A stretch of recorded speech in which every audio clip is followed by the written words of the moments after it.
Bonsoir à toutes et à tous, bienvenue dans cette édition d'information dans l'actualité ce soir, 10e session du conseil d'administration de la compagnie des bauxites de Guinée, l'une des entreprises minières les plus emblématiques du pays, une session présidée par le ministre des Mines et de la Géologie, Bouna Sylla.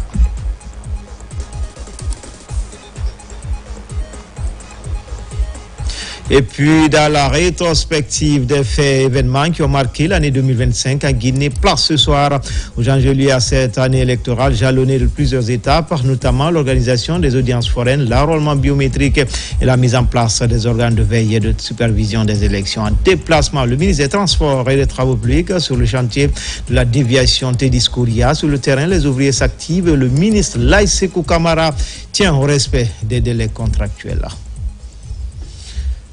Voilà pour le sommaire. Encore une fois, bonsoir à tous. Tout d'abord, ce décret D 2025-02-44 PRG SGG portant création, attribution, organisation et fonctionnement d'une unité d'exécution du programme Simandou 2040. Le président de la République, vu la Constitution, décrète chapitre 1.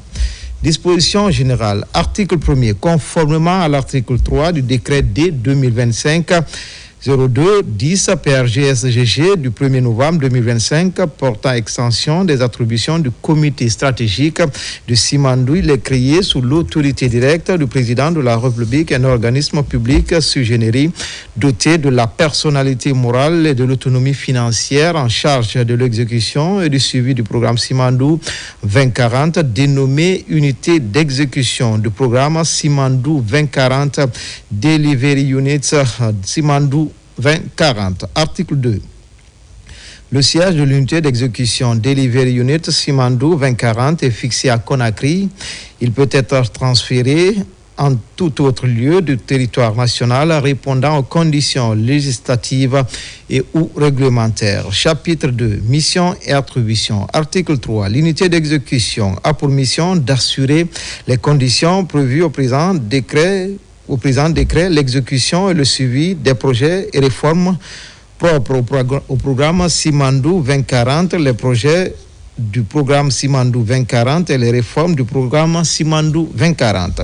Article 4. Au titre des attributions, de ces attributions de suivi des projets et réformes du programme Simandou 2040, l'unité d'exécution est notamment chargée de établir et suivre le calendrier de la mise en œuvre des projets et réformes du programme Simandou 2040, définir et organiser les jalons des projets et réformes du programme Simandou 2040, ainsi que leurs critères d'évaluation et le cas échéant de validation. Déterminer les niveaux de qualité associés à chaque projet du programme Simandou 2040, déterminer les délais d'exécution des projets et réformes du programme Simandou 2040, assurer le suivi stratégique et la coordination interinstitutionnelle pour la bonne exécution de tous les projets et réformes du programme Simandou 2040 inclus dans le programme, suivre et consolider le portefeuille des projets et programmes du programme Simandou 2040 et d'y intégrer de nouveaux projets et réformes selon les critères transparents d'évaluation. Piloter la réalisation des projets et réformes du programme Simandou 2040. Saisir sans délai les instances de gouvernance du programme Simandou 2040, pour tout risque pertinent ou toute difficulté identifiée dans le cadre de la mise en œuvre des projets et réformes du programme Simandou 2040, en coordination avec la CGP, d'apporter son assistance dans le suivi des études nécessaires en vue de définir les coûts et charges liés à la mise en œuvre de chaque projet ou réforme du programme Simandou 2040. Assurer et coordonner en collaboration avec les ministères compétents la mobilisation des ressources financières et techniques nécessaires à chaque projet ou réforme du programme Simandou 2040.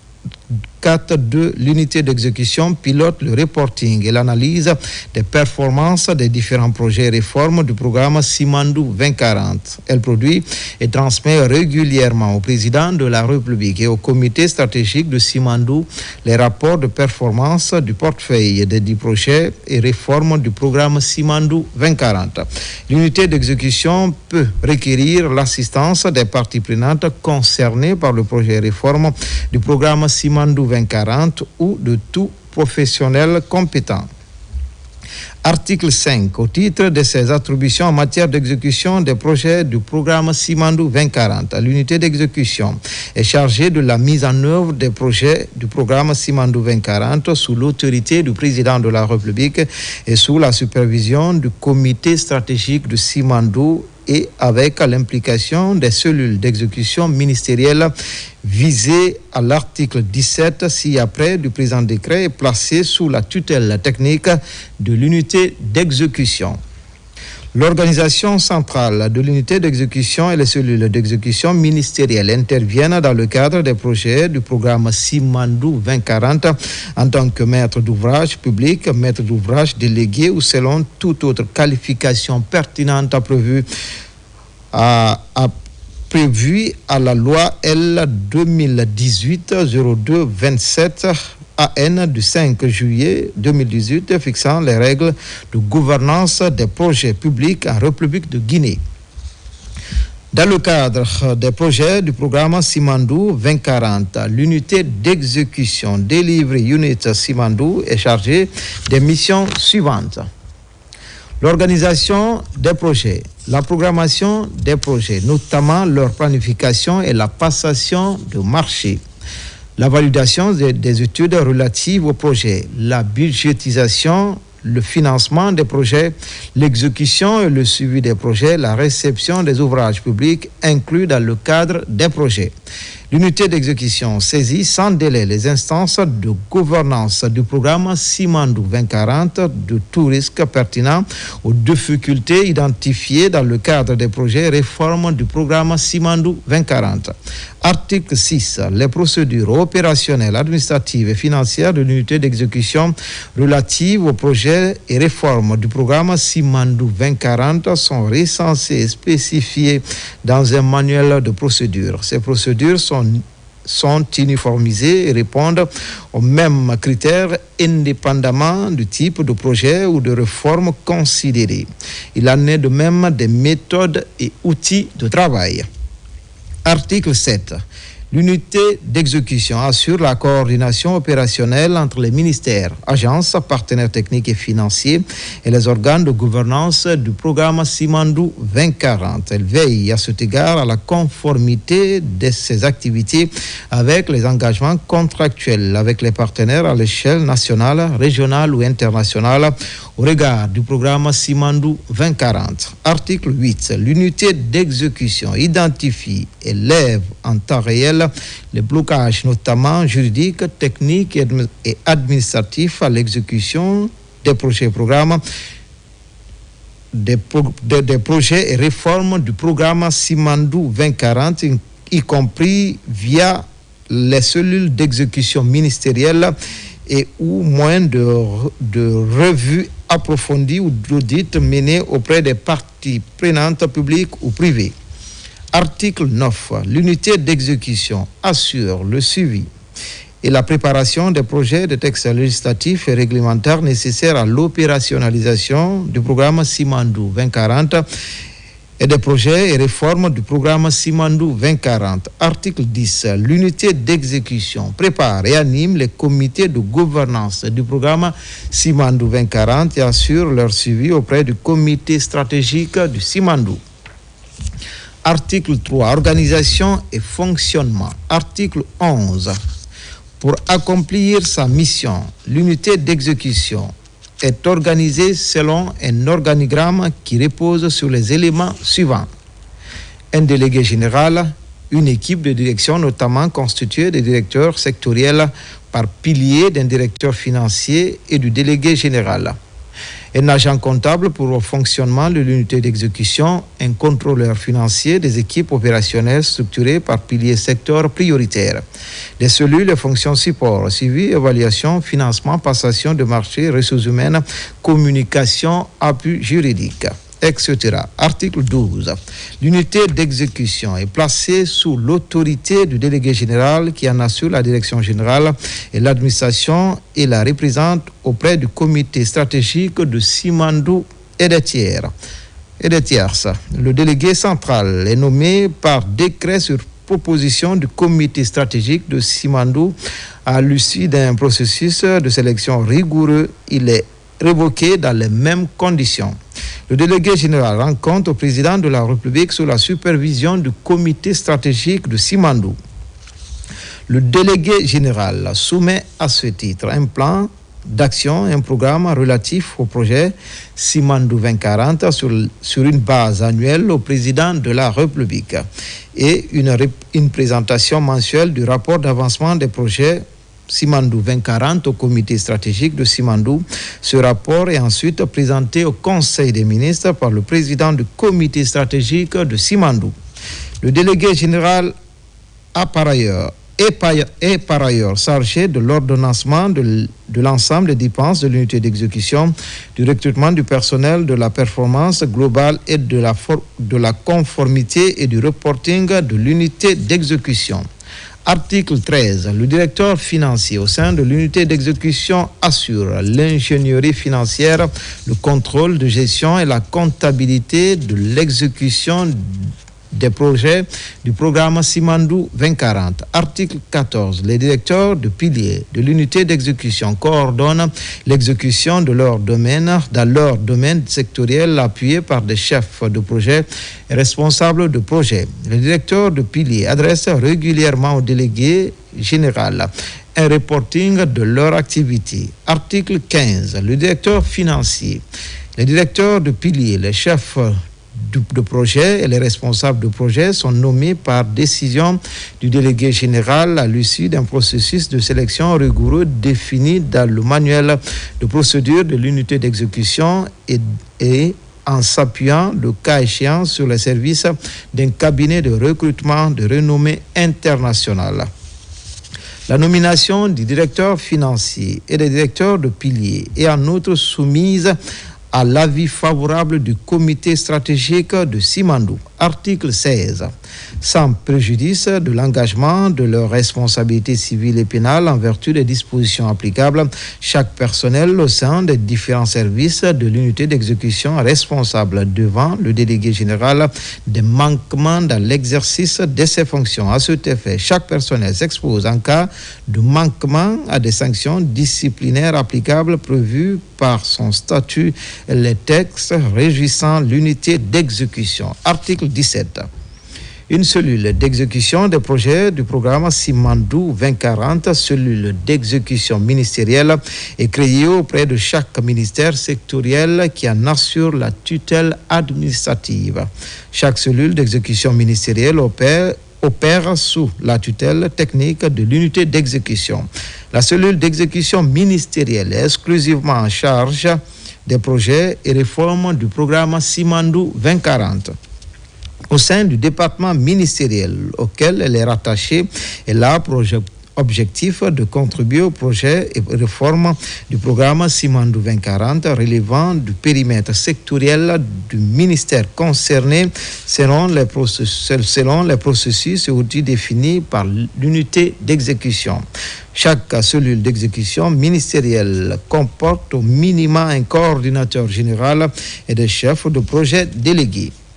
Chaque ministre sectoriel concerné communique au délégué général le coordinateur général qu'il propose pour sa cellule d'exécution ministérielle. Au regard des critères de recrutement de l'unité d'exécution, le délégué général qualifie cette proposition et la transmet le cas échéant au comité stratégique Simandou pour avis. En cas d'avis favorable, le ministre concerné procède à la nomination conformément aux règles en vigueur. Les chefs de projet délégués sont recrutés conformément au processus de la cellule d'exécution ministérielle. Le coordinateur général et les chefs de projet délégués sont rattachés au directeur de pilier et leur adresse régulièrement un rapport régulier de leurs activités. Chapitre 4. Gouvernance, propositions comptables et financières. Article 18. Dans le respect de la loi organique relative aux lois de finances et ses textes d'application, notamment le règlement général sur la gestion budgétaire et la comptabilité publique, le cadre de gouvernance des finances publiques, le ministère en charge des finances est chargé de la tutelle financière de l'unité d'exécution. L'unité d'exécution est impliquée par les autorités concernées lors de la programmation des dépenses d'investissement public liées au programme Simandou 2040. Article 19. Le présent article fixe les dispositions relatives aux ressources financières et à l'endettement de l'unité d'exécution. Les ressources de l'unité d'exécution proviennent notamment des dotations budgétaires de l'État allouées pour son financement, des ressources et contributions, y compris dans le cadre du programme Simandou 2040, mises à sa disposition par des partenaires techniques et financiers ou autres partenaires au développement en vertu des conventions et accords de crédit conclus avec le gouvernement, des dons et legs. Aucun impôt, aucun droit, aucune taxe ne peut être directement affecté à l'unité d'exécution. Conformément aux dispositions de la loi organique relative aux lois de finances et ses textes d'application, l'unité d'exécution n'est pas autorisée à contracter des emprunts ni à émettre des titres de créance. Les investissements et les charges de fonctionnement des cellules d'exécution ministérielles sont supportées en totalité par le ministère sectoriel concerné pour son budget, complété le cas échéant par des subventions de partenaires techniques et financiers après approbation du délégué général de l'unité d'exécution. Article 20. La gestion comptable et le contrôle de l'utilisation des ressources financières de l'unité d'exécution sont régis par les dispositions législatives et réglementaires en vigueur. Le budget et les comptes de l'unité d'exécution sont approuvés conformément aux dispositions de la loi organique relative aux lois de finances et ses textes d'application, notamment le règlement général sur la gestion budgétaire et la comptabilité publique et le cadre de gouvernance des finances publiques. Le contrôle des ressources financières de l'unité d'exécution est exercé par un contrôleur financier, l'inspection générale du travail, l'inspection générale des finances et par la Cour des comptes dans les conditions prévues par la loi organique relative aux lois de finances et ses textes d'application, notamment le règlement général sur la gestion budgétaire et la comptabilité publique. L'unité d'exécution s'inscrit dans le respect de la législation applicable à la commande publique, marché public et partenaires publics-privés notamment, dans les conditions prévues par celle-ci. Article 21. Les comptes de l'unité d'exécution sont approuvés conformément aux dispositions de la loi organique relative aux lois de finances et ses textes d'application, notamment le règlement général sur la gestion budgétaire et la comptabilité publique et le cadre de gouvernance des finances publiques. Les comptes de l'unité d'exécution doivent être arrêtés au plus tard le 31 mai de l'année suivante et transmis au ministère de l'économie et des finances avant transmission à la Cour des comptes, conformément aux dispositions des articles 121 et 122 du règlement général sur la gestion budgétaire et la comptabilité publique. Les états d'exécution du budget à mi-année doivent être transmis au président de la République au plus tard le 31 juillet. Ils sont accompagnés de prévisions d'exécution de fin d'exercice et d'un rapport semestriel sur la situation financière et la qualité de la gestion établie par le contrôleur financier conformément aux dispositions du règlement général sur la gestion budgétaire et la comptabilité publique. Article 22. Le projet de budget de l'unité d'exécution est élaboré par le délégué général et transmis au président de la République pour validation. Le projet de budget transmis par l'unité d'exécution doit obéir aux dispositions du règlement général sur la gestion budgétaire et la comptabilité publique. Il doit respecter la nomenclature en chapitres et articles, lesquels seront présentés en section de fonctionnement et section d'investissement et être accompagné d'un plan d'investissement et de financement des états de développement des recettes et des dépenses budgétaires. L'adoption du budget de l'unité d'exécution doit intervenir avant le début de chaque exercice, sauf circonstances exceptionnelles. Les informations à transmettre doivent également porter sur une programmation budgétaire sur 3 mois. Article 23. Le transfert de l'État à l'unité d'exécution doivent couvrir en totalité le coût de ces activités retenues lors des discussions budgétaires, à l'exception des coûts ouverts, le cas échéant, par les ressources propres de l'unité d'exécution. Les transferts accordés à l'unité d'exécution dans la loi de finances prennent la forme d'une demande de crédit formulée par l'unité d'exécution. La demande de transfert de l'unité d'exécution est effectuée chaque année par le délégué général de l'unité d'exécution. La direction en charge du budget procède à l'examen de la demande de subvention de l'unité d'exécution en conférence budgétaire. Elle formule une proposition de subvention soumise à l'approbation du ministre en charge du budget et à inscrire dans le projet de loi de finances qui sera soumis par le gouvernement à l'Assemblée nationale.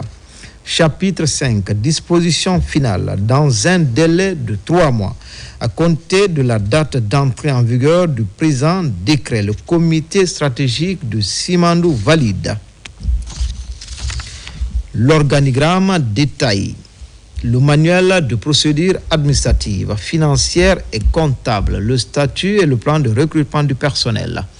Article 25, le présent décret qui abroge toute disposition antérieure contraire prend effet à compter de la date de sa signature et sera enregistré et publié au journal officiel de la République Conakry le 10 décembre 2025. Président Mamadi Doumbouya. Dans l'actualité ce soir, et comme annoncé dans les titres, 100e session du conseil d'administration de la Compagnie des bauxites de Guinée, l'une des entreprises minières les plus emblématiques du pays. Une session présidée par le ministre des Mines et de la Géologie, Bouna Silla, partenaires et équipe de management ont ainsi planifié un nouveau cycle de performance, de transparence et de développement partagé de ce fleuron de la bauxite mondiale. Saint-Martin Francina Dounou. Créée en 1963 et entrée officiellement en production en 1973, la Compagnie des bauxites de Guinée CBG est un véritable patrimoine minier national et un acteur majeur de l'économie guinéenne. 62 ans après, le ministre des Mines et de la Géologie, Bouna Silla, préside la 100e session du conseil d'administration, un rendez-vous stratégique qui intervient dans un contexte national marqué par des ambitions de transformation, de modernisation et de valorisation des ressources naturelles. Bien sûr, on discute toujours des questions de sécurité qui sont très importantes, la sécurité des travailleurs, de la situation de la performance de l'année et les performances de production, performances financières et des projets futurs pour la mine. Cette 100e session a été l'occasion de discuter de la mutation de l'entreprise, du modèle économique de base à un nouveau modèle économique au profit de tous ses actionnaires. Cela commence par plus d'impact de l'entreprise auprès des communautés riveraines, mais également les discussions très approfondies et extrêmement enrichies sur la réalisation de la raffinerie de la CBG. Comme vous le savez, c'est un objectif prioritaire pour le président qui est de la transformation sur place des produits miniers. À ce rendez-vous d'évaluation des performances, de planification du budget pour l'exercice 2026 et de défis, l'administration générale de la CBG a vanté ses résultats et engagements en matière de sécurité des travailleurs, de gestion responsable de l'environnement et de contribution au développement des communautés. Nous avons un slogan, nous faisons plus que de la bauxite. Nous avons été challengés tout de suite en salle. La meilleure façon de faire plus que de la bauxite, c'est de faire de l'alumine. Donc, et ça, nous pensons que nous sommes dans une dynamique pour réaliser vraiment ce slogan au-delà des actions que nous faisons. Nous pensons que ça sera une fierté de faire la raffinerie et 100 ans après, nous aussi, on pourra dire aux autres Voici ce que nous avons pu faire. Lors de cette 100e session du conseil d'administration de la CBG, les membres ont consacré une large part au programme de formation destiné aux enfants et jeunes de Boké au compte des bourses d'études du programme Simandou Académie 2040 qui vise à former une nouvelle élite technologique et scientifique guinéenne afin de préparer les cadres futurs capables de prendre en main l'industrialisation du pays. Les opérateurs économiques saluent l'exonération de certains produits essentiels face à la presse. Les réformes engagées par l'État pour faciliter les activités commerciales ont été longuement abordées. Cette main tendue du gouvernement est appréciée par la Confédération générale des entreprises de Guinée. Mohamed Chérif Kamara, Mamadou Bassila. C'est un exercice qui vient couronner les avancées significatives obtenues lors de la loi de finances rectificative promulguée par le chef de l'État Mamadi Doumbouya. Plusieurs produits et autres services ont été ainsi exonérés. Les droits de douane sont de 44,77%. L'État guinéen se prive d'une bonne partie de ses droits et taxes douanières, dont entre autres la TVA. Mais pourquoi? Pour quel type d'article? Pour quel type de marchandises? Parmi les mesures phares annoncées figure l'exonération totale de la TVA sur les équipements et matériels électriques neufs, qu'ils soient importés, fabriqués, montés ou assemblés en Guinée. Le gouvernement a également adopté des dispositions destiné à moderniser le parc automobile national. Les véhicules neufs importés, fabriqués ou vendus en Guinée bénéficient désormais d'une exonération totale de TVA. Le patronat guinéen salue cette main tendue aux acteurs du secteur privé, invite et fait aux opérateurs économiques à s'approprier des nouvelles mesures qui viennent améliorer le climat des affaires dans notre pays, notamment dans le secteur des transports. C'est important de comprendre que quand on touche le transport, le secteur du transport en matière de TVA et en matière de baisse de droits de douane, l'ensemble des citoyens de la République de Guinée vont trouver un avantage concret, vont trouver un bénéfice important parce qu'ils vont être soulagés. Cette mesure est un pas important vers la modernisation du parc automobile et lutter contre les accidents de la circulation, tout comme les multiples incendies qui endeuillent de nombreuses familles en Guinée. À Abuja, le Conseil des ministres de la CEDEAO a ouvert ses travaux ce mercredi en prélude au sommet des chefs d'État prévu ce dimanche. Les ministres des Affaires étrangères examinent plusieurs dossiers sensibles dans un contexte marqué par les défis sécuritaires et politiques au sein de la sous-région ouest africaine. Adama Mohamed Keita, Mohamed Touré, envoyés spéciaux. Durant 3 jours, les ministres des Affaires étrangères et de l'intégration vont examiner les dossiers les plus sensibles: cohésion interne, retraite de 3 États membres, réponse sécuritaire face à la montée du terrorisme, mais aussi la relance de l'intégration économique et renforcement de la gouvernance. Au centre de ces discussions, la nécessité de redonner de la cohérence et de la crédibilité du projet communautaire, alors que l'espace CEDEAO traverse une période de tension et de recomposition. La CEDEAO suit avec intérêt la situation politique dans 2 de ses pays membres.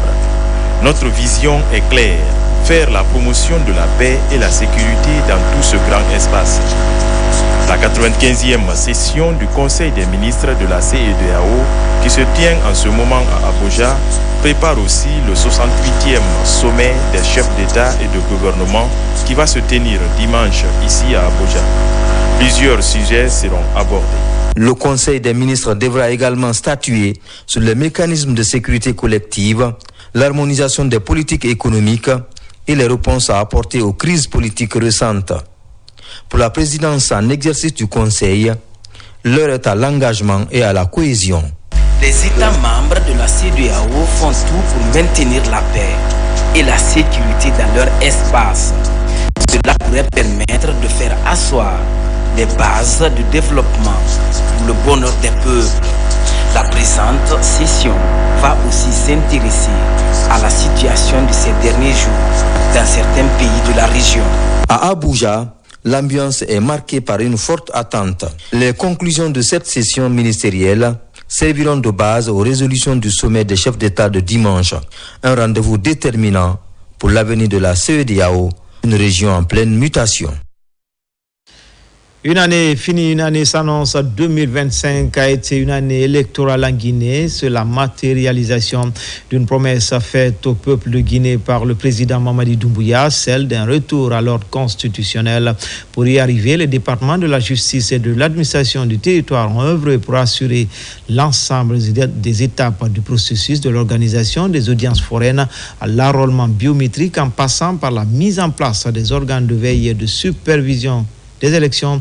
Tout a été bien planifié pour des élections crédibles, transparentes et inclusives. Le bilan d'une année électorale, c'est avec Amadou Touré et Tierno Younoussaba.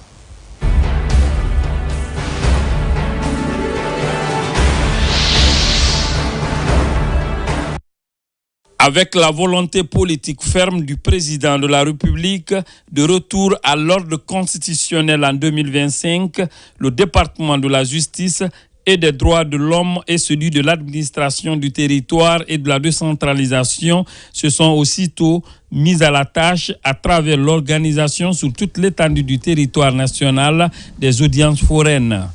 Il s'agit à travers cette opération de donner des jugements supplétifs faisant office d'extrait de naissance à chaque citoyen ne possédant pas de ce document lui permettant d'exercer pleinement sa citoyenneté comme le vote. Ce qui a ouvert la voie au lancement le 15 avril 2025 de l'enrôlement biométrique à travers le programme national de recensement administratif à vocation d'état civil PNR avec qui a pris fin le 20 juin 2025. L'initiative a concerné tous les Guinéens âgés de 10 ans et plus et a abouti à la création d'un fichier biométrique de 6 768 458 électeurs. Cette étape cruciale franchie a permis au gouvernement, suite à un travail du Conseil national de la transition CNT, de faire une proposition de nouvelle constitution devant remplacer la charte de la transition. Ce programme de nouvelle constitution pour le pays a été le point de départ de l'ensemble des élections dans le cadre du retour à l'ordre constitutionnel. Pour être sûr des résultats qui découleront des élections que le pays s'apprêtait à organiser et conformément à la loi électorale, le président de la République a pris un décret pour mettre en place une institution de veille et de supervision des votes en Guinée. Elle est dénommée ONASUR, Observatoire national autonome de supervision du référendum constitutionnel.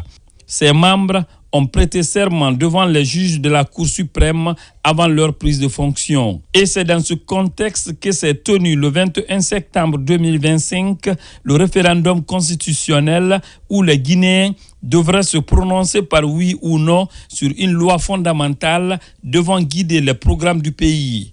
Ainsi, avec un vote sans violence selon les conclusions des observateurs nationaux et internationaux, le ministère de l'administration du territoire et de la décentralisation, à travers la Direction générale des élections, a proclamé les résultats provisoires qu'il a transmis à la plus haute juridiction du pays pour trancher les contentieux électoraux formulés par deux partis politiques. À l'issue des vérifications, la Cour suprême a proclamé les résultats suivants. Nombre de votants, 5 951 807. Suffrages valablement exprimés, 5 746 327, soit 96,57%. Avec un taux de participation de 86,42%. Vote en faveur de oui, 5 135 951, soit 89,38%. Cette étape ouvre la voie à l'organisation de l'élection présidentielle. À cet effet, pour être conforme à son engagement d'un retour à l'ordre constitutionnel en 2025, le président de la République a pris un décret fixant la date de l'élection du futur dirigeant du pays au 28 décembre 2025.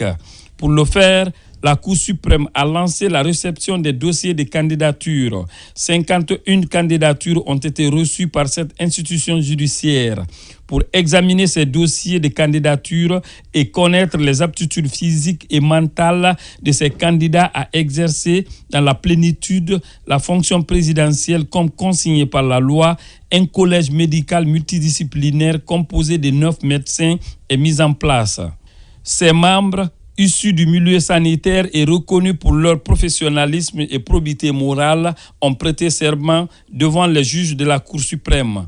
Et suite aux différentes vérifications, la Cour suprême a retenu 9 candidatures sur les 51 postulants. Pour accompagner les 9 candidats en lice, le gouvernement a accordé une subvention à chacun.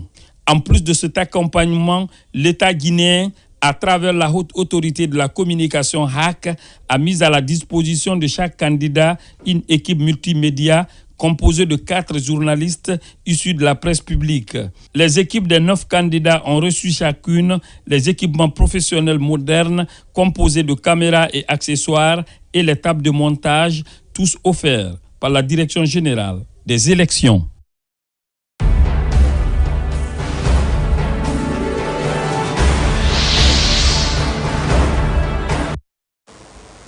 À présent, cette décision de la haute autorité de la communication portant suspension de la chaîne de télévision Kabak TV. Vu la Constitution, vu le décret de 2020-212 PRG-SGG du 25 août 2020 portant nomination de président de la haute autorité de la communication décide. Article 1er.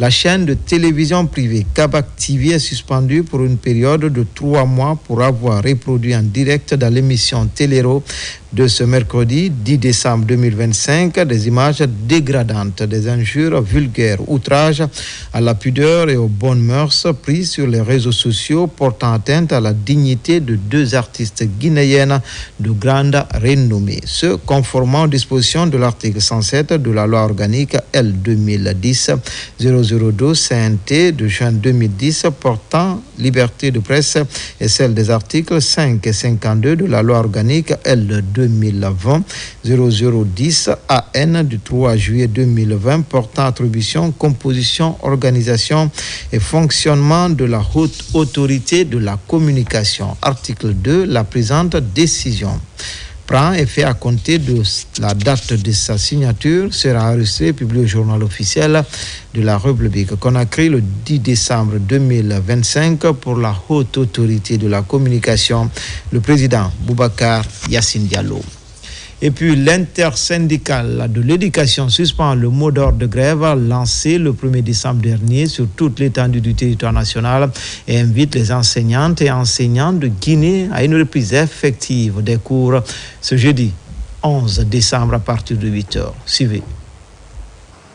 Vu la nécessité de préserver un climat serein dans la période électorale, vu la reprise des négociations prévues ce jeudi 11 décembre 2025 à 12h au ministère du Travail et de la Fonction publique, vu la décision approuvée par l'Assemblée, l'intersyndicat de l'éducation FSPE-SNE décide de la suspension du mot d'ordre de grève générale déclenché le 1er décembre 2025 sur toute l'étendue du territoire national. L'intersyndicat de l'éducation FSPE-SNE remercie les enseignants pour avoir respecté le mot d'ordre de grève malgré les menaces et les intimidations. Vous êtes restés unis et solidaires pour la défense de la cause noble. À cet effet, l'intersyndicat de l'éducation invite les enseignantes et enseignants de Guinée à une reprise effective des cours dès ce jeudi 11 décembre 2025 à partir de 8h00. NB, la grève n'est que suspendue. pour l'intersyndicale de l'éducation, le secrétaire général par intérim de la FSPE, Alpha Gassimo Bari, le secrétaire général du SNE, Michel Pépé Balamou. Dans l'actualité également, afin de faciliter l'insertion socio-professionnelle des jeunes au sein des entreprises évoluant dans le projet Simandou, le ministère de l'enseignement technique, à travers la GIP, multiplie les initiatives. C'est dans ce cadre qu'un job dating est organisé en partenariat avec la compagnie transguinéenne Thierno Ousmane Diallo. Au-delà des mines, des infrastructures et du chemin de fer, le projet Simandou doit être un catalyseur de développement et une opportunité d'insertion importante pour la jeunesse.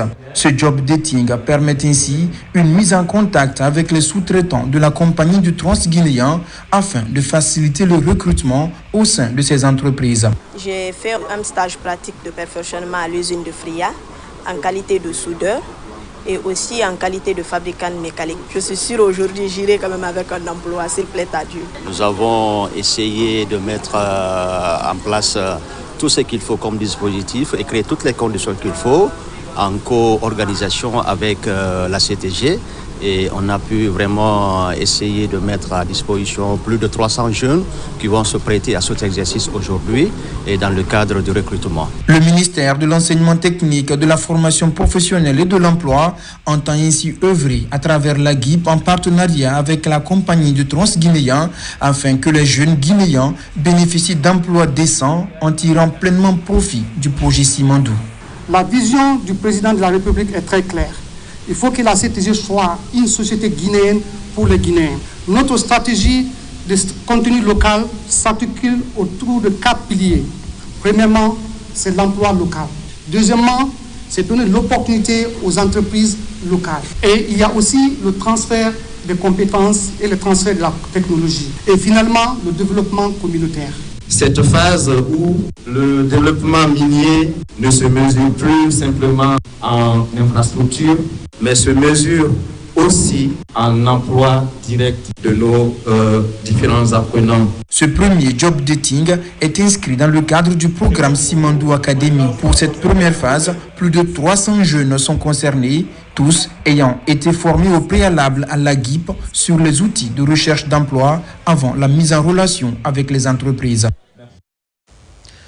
Pour favoriser une formation professionnelle plus compétitive et capable de transformer les défis en opportunités, le ministère de l'Enseignement technique vient de lancer le concours d'excellence en salubrité publique à région forestière. Cette action se veut un appui logistique aux écoles en vue de maintenir l'élan de propriété. Lancé Kamisoko, Mohamed Lamine Diallo, Mohamed Saliou Paye. Face au défi de l'amélioration continue des conditions d'apprentissage, les établissements d'enseignement technique de la Guinée forestière s'affrontent sur le ring de la salubrité publique, de l'école des soins de santé communautaire à l'école normale d'instituteurs ou encore à l'école régionale des arts et métiers de Zérékoré. Le coup d'envoi de l'excellence est donné. Une opération coup de balai qui devrait aboutir à un changement de comportement chez les usagers. Nous voulons inculquer chez les personnels encadrants et c'est les apprenants, une culture d'assainissement, de propreté et d'hygiène dans les concessions scolaires. Depuis vraiment ils ont tenu la compétition là, on a vu que vraiment on a trouvé l'école et la propriété était là, on a contrôlé tous les sites, les toilettes, la cour de l'école, l'extérieur, les bureaux et on a trouvé que vraiment ils ont fait des retouches partout. Dans ces établissements d'enseignement professionnel, personnel encadrant et apprenant louent déjà les bienfaits de cette initiative dans leur vie quotidienne. Qui parle de santé, parle d'hygiène. C'était de coutume. Nous allons travailler et faire encore de plus pour que l'école soit encore un espace commun, accessible à tous. Tous les points que nous avons reçus aujourd'hui, il faut remobiliser encore l'équipe avec les apprenants pour maintenir cette dynamique, afin que l'institution garde le même visage. Dans les préfectures de Massanta, Bila et Guékédou, les équipes d'évaluateurs font le tour des différents centres de formation professionnelle pour constater de visu l'état de propriété des lieux. Ils nous ont donné des produits et des matériels d'assainissement qui nous permettent de rendre propres nos locaux l'intérieur de la cour et l'extérieur. Cela vise à améliorer la santé, les conditions d'enseignement-apprentissage. Cet espace d'émulation entre les écoles techniques et professionnelles est la volonté affichée du ministère de l'enseignement technique de former des cadres compétents et compétitifs capables de transformer les défis de leur milieu en opportunités de développement. Dans le cadre des orientations du président Mamadi Doumbouya visant à renforcer les infrastructures éducatives et offrir un cadre d'apprentissage digne à la jeunesse guinéenne, l'autorité de régulation du secteur des jeux et pratiques assimilées avait lancé en juillet 2024 les travaux de construction de l'école primaire de Koronti, commune de Kaloum. Ces choses faites et la concession scolaire est prête pour son inauguration. Bakari Bamba Kondé. Dans le but de renforcer les infrastructures éducatives et d'offrir un cadre d'apprentissage digne à la jeunesse guinéenne, l'autorité de régulation du secteur des jeux et pratiques assimilées ARS-JIPA poursuit activement plusieurs chantiers majeurs à Conakry. Depuis juillet 2024, l'ARS-JIPA a lancé un vaste projet de construction de l'école primaire de Koronti sur instruction du président de la République et à la demande de la population. Ce jeudi, le directeur général de l'ARS-JIPA, à la tête d'une importante délégation, a effectué une visite de terrain afin de s'enquérir de l'évolution des travaux. Le constat est des plus satisfaisants. À date, l'école est terminée et attend son inauguration pour recevoir les élèves. Le nouveau bâtiment, conçu en R+2, comprend une surface bâtie totale de 1875 mètres carrés. Il sera doté de 25 salles de classe permettant d'accueillir plusieurs centaines d'élèves dans des conditions optimales. Le projet inclut également des bureaux administratifs, des espaces pédagogiques spécialisés, des infrastructures sanitaires et vestiaires, ainsi que des infrastructures annexes et sportives. En plus du nouveau complexe scolaire de Koronti, l'ARS-JIPA a procédé également à la rénovation complète du collège 2 de Boulbiné, l'un des établissements les plus fréquentés de Kaloum, et à la réhabilitation d'une école à Koléa, visant à améliorer les conditions d'apprentissage dans cette zone stratégique de la capitale. Koronti est le quartier le plus peuplé de la commune de Kaloum. Je vous avoue que Koronti est resté 67 ans sans qu'il ne soit possédé d'une école primaire. L'école que vous voyez, c'est une école primaire de 24 classes. C'est une école moderne, n'est jamais vue dans la région de Conakry. Le chef de l'État qui a eu aussi à réaliser une école primaire à l'actif d'une localité comme Koronti n'a pas régné inutilement. Car dans cette école-là, on formera tout cadre confondu. Il nous a donné quelque chose. Vraiment, on est dans la joie. Parce que ça fait depuis 2003, moi je suis au collège de Boulbiné. Et en 2015, on a perdu 2 classes. L'école a été complètement abandonnée. Sur 9 salles, on travaille avec 7. Et j'ai mené tellement de démarches que Dieu a fait que grâce au leadership du GMD, il nous a accordé ce bijou que vous voyez là.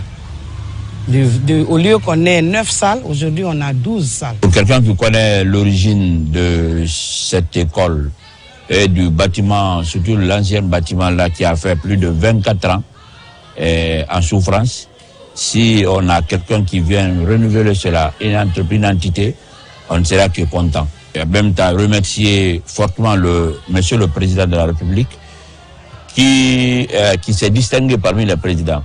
Parce que ce bâtiment-là, c'était vu le temps de Conté, du président général Conté, jusqu'à aujourd'hui. On a tout fait, on est passé par tous les moyens, mais malheureusement.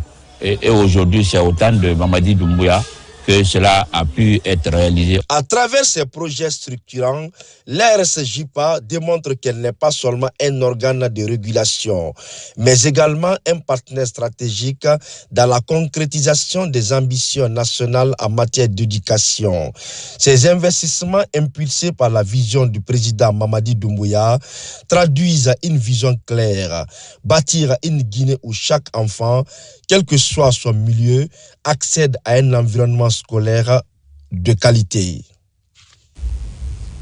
En déplacement, le ministre des Infrastructures et des Travaux publics sur le chantier de la déviation Tédis-Kouria sur le terrain. Les ouvriers s'activent pour achever les travaux selon le délai contractuel malgré quelques désagréments.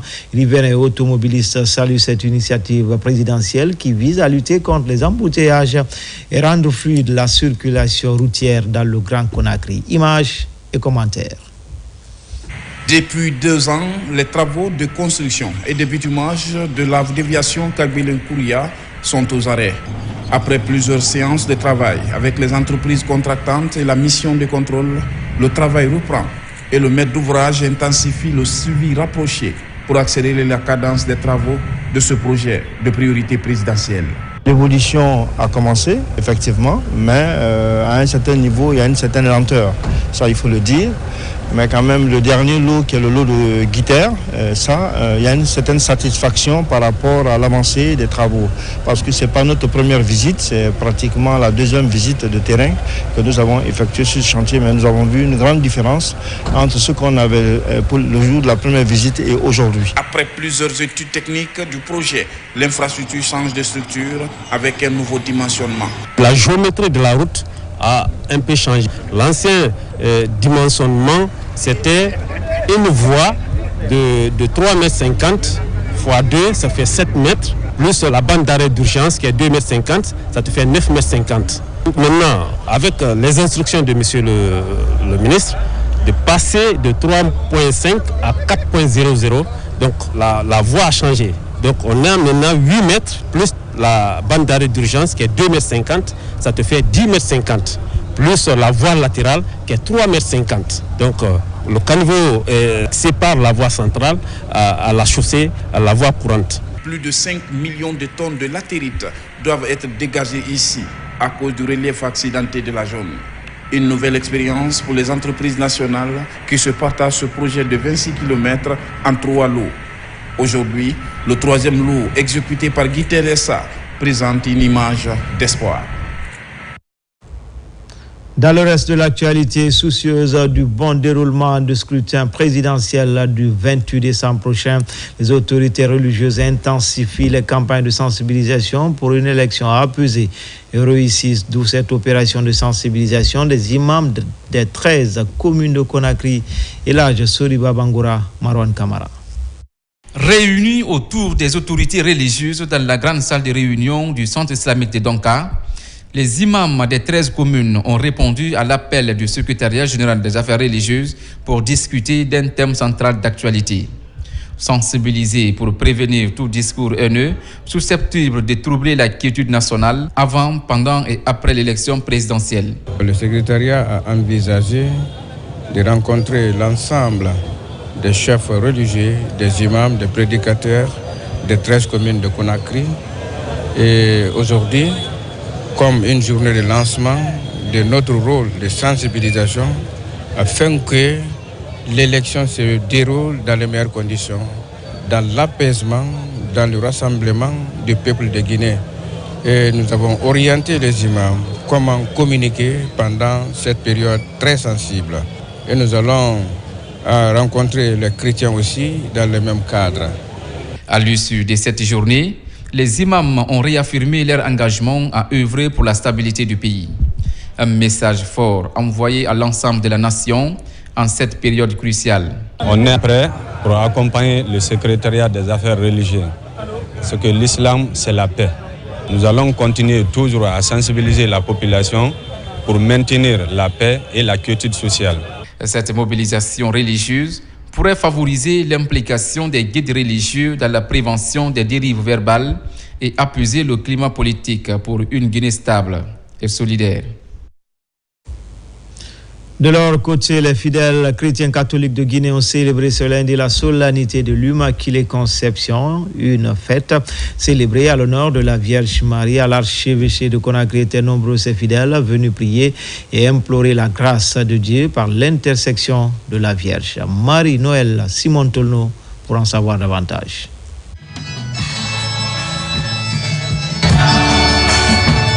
L'Immaculée Conception, ce dogme de l'Église catholique, est célébré chaque 8 décembre, 9 mois avant la nativité de Marie. Ici, dans le jardin de l'archevêché, les fidèles chrétiens sont mobilisés à ce rendez-vous de plusieurs célébrations conjointes. Comme il a été rappelé au début de cette messe, en ce 8 décembre, notre archidiocèse célèbre sa fête patronale, l'anniversaire de l'ordination épiscopale de son éminence Robert Cardinal Sarah et la fête patronale de la congrégation diocésaine des Petites Sœurs de Notre-Dame de Guinée. Dans l'Église catholique, la Vierge Marie est célébrée plusieurs fois au cours de l'année. Ce 8 décembre est célébré par l'Église universelle en offrant aux fidèles des moments de communion et de prière pour toute l'humanité. Maman Marie, quand on l'a prie, elle intercède pour nous au niveau de son fils Jésus-Christ. C'est vraiment une joie pour nous de fêter sa conception. Nous confions tout un chacun, tous les Guinéens, à la Vierge Marie, de nous guider par l'Esprit Saint, afin que nous puissions choisir la personne qui peut guider et honorer notre pays. En cette solennité du 8 décembre, à la Vierge Marie, sainte patronne de l'archidiocèse de Conakry, est renouvelée la prière de consécration de la Guinée pour sa protection et son développement. Le Centre d'études et de coopération internationale continue d'appuyer les femmes en milieu rural, notamment dans les préfectures de Fourikari et Kindia. Les responsables de cette institution échangent avec les autorités locales. C'était au cours d'un forum conjointement organisé à Moussaïa et Madinaoula. Moussa Bangoura. Identifier les besoins prioritaires tout en prenant en compte les préoccupations des femmes en milieu rural. Telles sont entre autres missions de l'équipe du Centre d'études et de coopération internationale dans les localités de Moussaïa et de Madinaoula dans la région de Kindia, au compte de la révision des PDL, plan de développement local, au niveau des zones d'intervention du projet, des forums de validation, des priorités communautaires ont été organisés. Saluer vraiment la collaboration de l'ANAFIC justement dans ce processus qui a permis à ce que les enjeux vraiment importants tels que le changement climatique et l'aspect genre soient intégrés dans les plans de développement locaux avec leur appui en collaboration justement avec le Centre d'études et de coopération internationale dans le cadre du projet NBS. Des rencontres très avantageuses pour ces groupements de femmes et citoyens de ces différentes localités. Près de 100 actions de développement ont été répertoriées en vue de les inscrire dans un document stratégique qui sera exécuté pour une période de 5 ans. Madinaoula est dans les bonnes mains avec ceci parce que notre activité maraîchère marche très bien avec nos femmes. Aujourd'hui, toutes les femmes de Madinaoula embrassent ce projet. L'idéal est de renforcer le pouvoir économique des femmes dans les préfectures de Fourikaria et Kindia. Ces consultations interviennent dans le projet Adaptation climatique basé sur la nature dans les forêts guinéennes d'Afrique de l'Ouest qui couvrent la Côte d'Ivoire, le Ghana et la Guinée. Le financement est assuré par le gouvernement canadien et Affaires mondiales Canada. Gouvernance locale, l'Agence nationale de financement des collectivités outils, les cadres régionaux de l'AB, l'outil numérique pour la remontée rapide des informations est au centre des débats. Sona Sagno, Sarabdine Diallo. L'ANAFIC modernise son système de suivi et évaluation grâce aux outils numériques. Désormais, la collecte et l'analyse des données sur l'engagement citoyen, les alertes précoces, le renforcement des capacités et les investissements locaux sont plus rapides et plus fiables.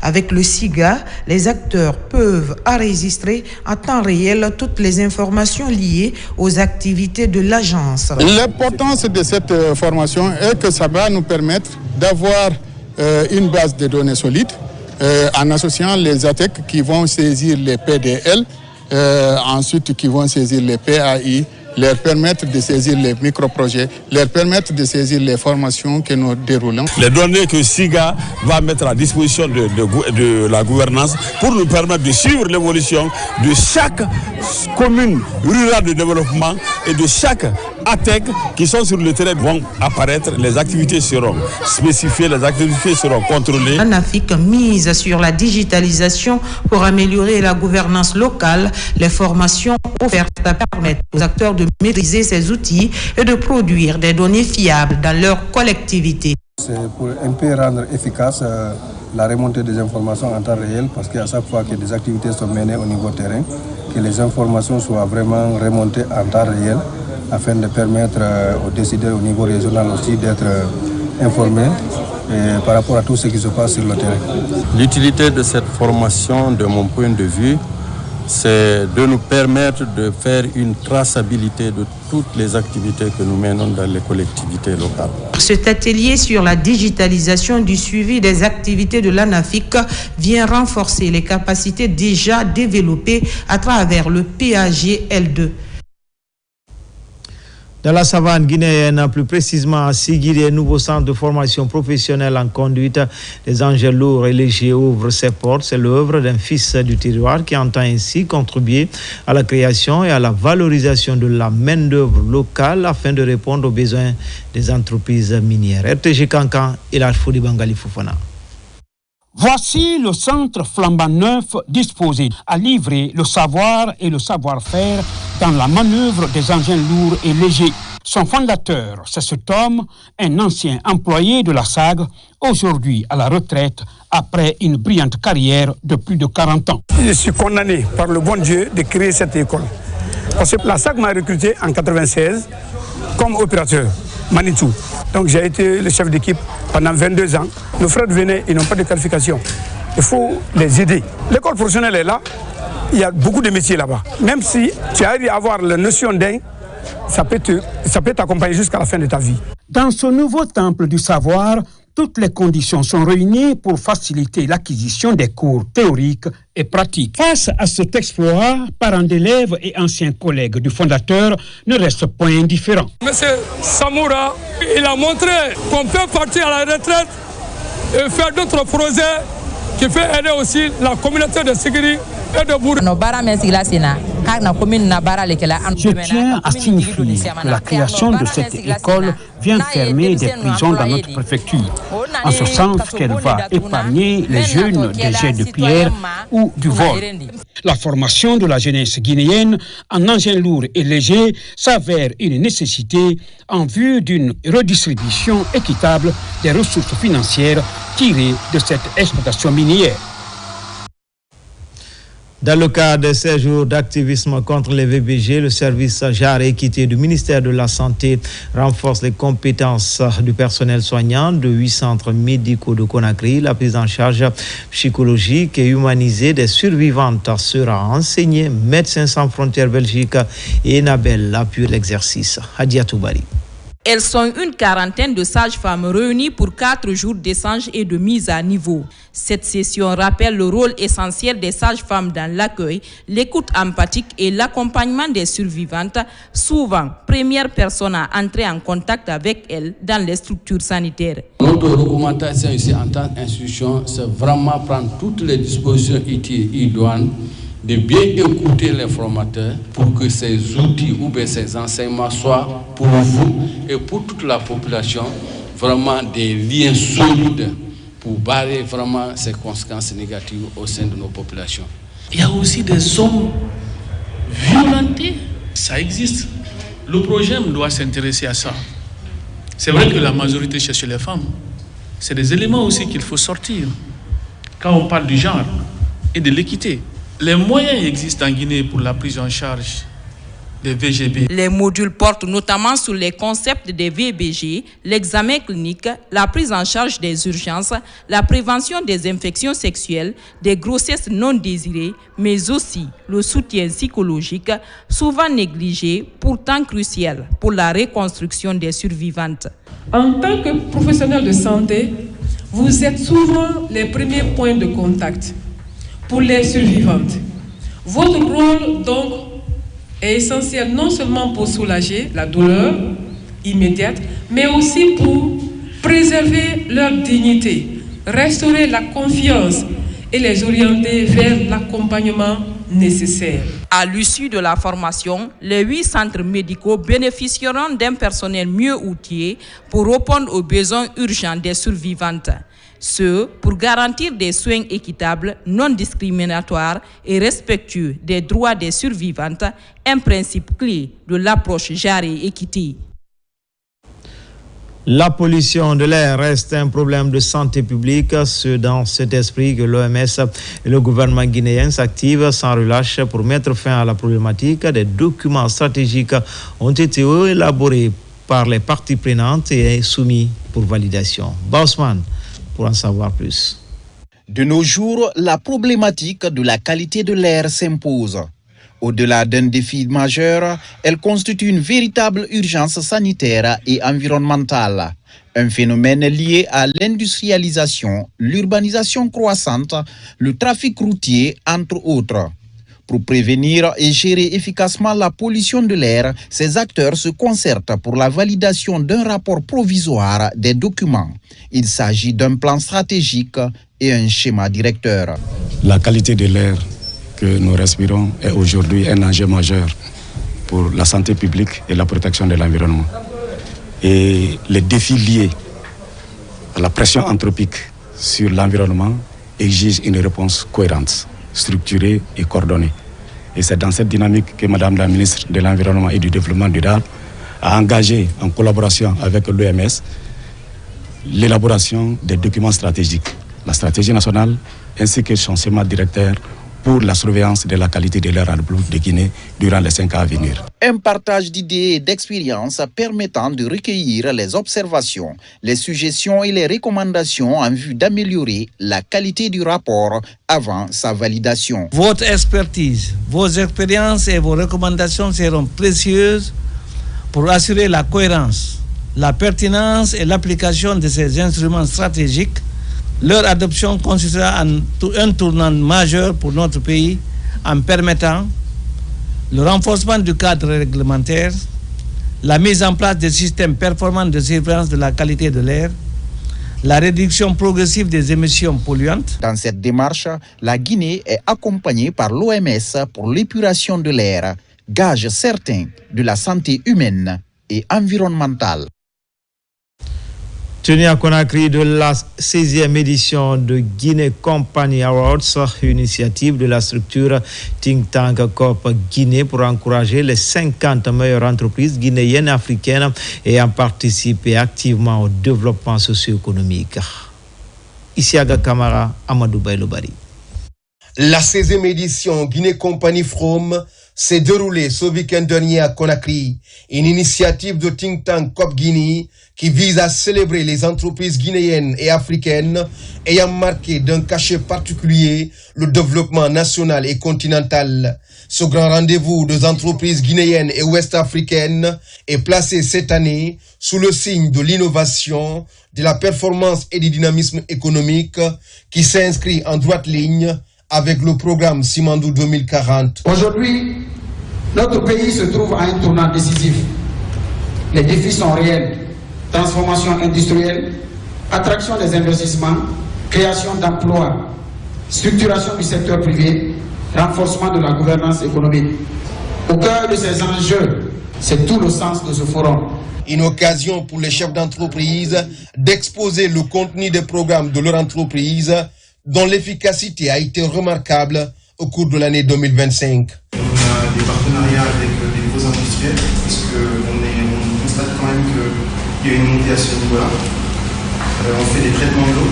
On a aussi un département pétrolier. Nous avons des logements, un parc industriel, l'aménagement de la plage de Kaïdi, un quartier d'affaires et les logements socio-économiques, résidentiels et autres.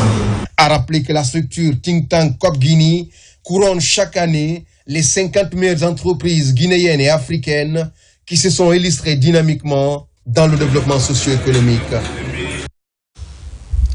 La ville de Strasbourg, c'est en France, a abrité le week-end dernier la 7e édition de la Nuit de la diaspora africaine. Des conférences débats suivies d'un dîner gala étaient au rendez-vous. L'événement bénéficie du soutien de l'ambassade de la Suisse, de la Guinée en Suisse et le ministère de la Culture. L'objectif est de faire des levées de fonds pour des causes nobles. Amadou Touré commande les images de Mohamed Souma.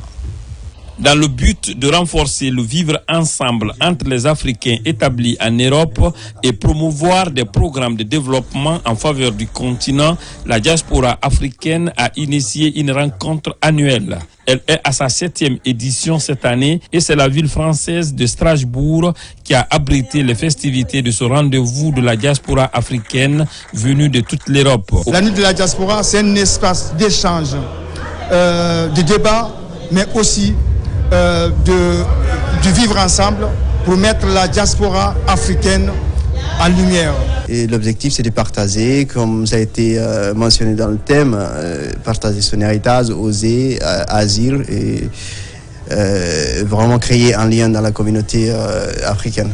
À l'occasion, plusieurs distinctions honorifiques ont été décernées aux Africains en général et aux Guinéens en particulier, qui se sont illustrés dans les domaines où ils évoluent à travers des initiatives de développement et d'amélioration des conditions de vie des communautés de leur pays d'origine. Là, je suis très content, très heureux en fait d'avoir le trophée du meilleur acteur culturel à diaspora. Ça fait vraiment plaisir en fait, comme quoi que le travail de l'équipe et de toute l'équipe Medop Production paye aujourd'hui. C'est une initiative qui va en droite ligne de la politique du gouvernement guinéen pour la mobilisation de la diaspora en vue du développement socio-économique de la Guinée. L'initiative est soutenue par l'ambassade de la Guinée en Suisse et en Autriche et le ministère guinéen de la Culture à travers le Fonds de développement des arts et de la culture FODAC par l'envoi d'artistes pour animer cette soirée gala qui a constitué un autre moment important de cette édition. En plus bref et en image, à Washington s'est ouvert ce qu'ils appellent le Winter Embassy, une célébration des cultures, des traditions culturelles et culinaires de la communauté diplomatique de Washington. L'ambassade de Guinée a pris part à l'événement pour cette 12e édition. La Guinée a ouvert un stand sur place à l'image des autres missions, des autres 50 missions diplomatiques. Nous y reviendrons. Enfin, douleur et consternation au sein de la Grande Muette, lieutenant-colonel à la retraite Nagbe Kouyaté, figure emblématique des Amazones de Guinée, a tiré sa révérence ce 5 décembre 2025. À cette douloureuse circonstance, autorités militaires, amis et proches collaborateurs ont tenu à lui rendre un dernier hommage. C'était au bataillon spécial de Conakry. Caporal Mabinti Keita est la correspondante de la presse militaire.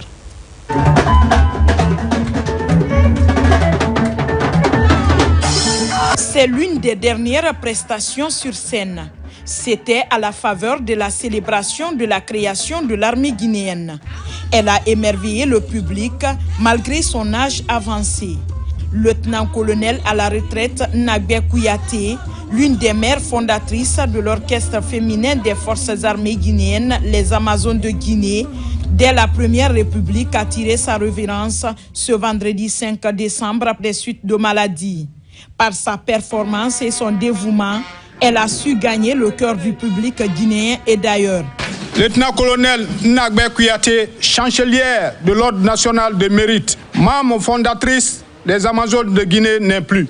Incorporée dans les forces armées guinéennes pour compter du 8 mars 1964. Comme appelé 5 ans devant la commission de chef d'état-major général à Conakry. Est admis à faire valoir ses droits à la retraite par limite d'âge et ancienneté de service pour compter du 31 décembre 2011, référence décret numéro 302 PRG SGG du 31 décembre 2011. Lieutenant-colonel Nagbe Kouyaté, par votre courage, dynamisme, engagement sans borne, disponibilité constante et votre volonté de servir ton peuple et de défendre ta patrie nous inspire au plus haut degré. Ce mardi 9 décembre, au camp Alpha Diallo, parents, Amis et collaboratrices, tous inconsolables, rendent un dernier hommage à cette figure emblématique pour les loyaux services rendus à la nation et au monde entier. Je vous jure que Nagbé Kouyaté a été une épouse aimable et dévouée au service de la famille et de tous les parents. Ses rôles, elle ne les a pas joués seulement, mais elle les a incarnés avec respect et fidélité à mon égard. Cette dame-là, elle aime l'âme des Amazones. Elle a toujours aimé les Amazones. Que son âme repose en paix. Amen. Sous la direction de la célèbre capitaine Massouma, les Amazones de Guinée, composées exclusivement de femmes militaires, ont révolutionné la musique africaine moderne en mêlant rythme traditionnel guinéen et cuivre militaire. Après la disparition de Kadé, donc nous voici avec Nagbé Kouyaté. Et nous voilà embarqués pour Paris. Paris, nous avions des spectacles un peu partout. On a fait plus de 6000 kilomètres à travers la France et partout cette femme a été appréciée. Elle a été appréciée parce qu'elle savait chanter, parce qu'elle savait danser et parce qu'elle jouait comme il faut les rythmes guinéens avec la batterie moderne. Les Amazones ont rendu beaucoup de services à la Guinée. Grâce aux Amazones, la Guinée qui ne s'entendait pas avec Mobutu, tout est rentré dans l'ordre. Grâce aux Amazones, la Guinée a pu avoir Oumar Bongo du Gabon. Grâce aux Amazones, la Guinée a pu dompter Samuel Doe. Elle s'en va à jamais, laissant derrière elle 9 enfants et son époux inconsolable. Colonel à la retraite Nagbé Kouyaté repose désormais au cimetière de Cameroun. Et c'est ainsi que se termine ce journal. L'actualité se poursuit sur le www.rtgguinée.info. À demain pour d'autres actualités sur la Guinée, notre paradis terre de richesse et d'innovation. Inch'Allah.